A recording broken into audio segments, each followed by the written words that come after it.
I want to thank everyone who came to this event, which is a 100-day event, and it's very special for ETV Win team.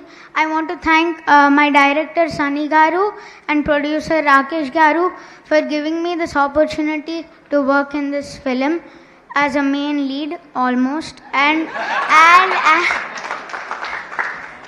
Sumanth గారు ఇది విన్నారా?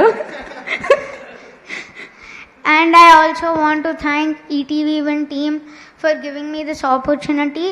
And this movie became a very big hit, which I'm very happy of. Thank you. నేను తెలుగులోనే మాట్లాడాలన్నాను కదా, ఇందులో తెలుగు ఒక్క పదం కూడా రాలేదే. అవును, ఇది ఒక్కటే వచ్చింది తెలుగు. ఏది ఇంకో 2-3 పదాలు తెలుగులో, మొత్తం స్పీచ్ అంతా ఇంగ్లీష్లోనే ప్రిపేర్ అయ్యావా నువ్వు? కాదు, తెలుగులో ప్రిపేర్ అయ్యా కానీ మర్చిపోయా, అందుకే ఇంగ్లీష్లో చెప్పా. ఓహో, మర్చిపోతే ఇంగ్లీష్ వస్తుందన్నమాట. అప్పుడప్పుడు అలాంటి జరుగుతుంది. But wish good luck, God bless you. నీకు కూడా హీరో అనే చెప్పారా డైరెక్టర్ గారు? సుమంత్ గారికే చెప్పారు అనుకున్నాను నేను. Almost hero. ఇంకొక హీరో అని కూడా చెప్పారు తెలుసా, ఇంకొకరికి కూడా. ఆయన అక్కడ ఉన్నారు, ఆయనకిద్దాం మైక్ కదా.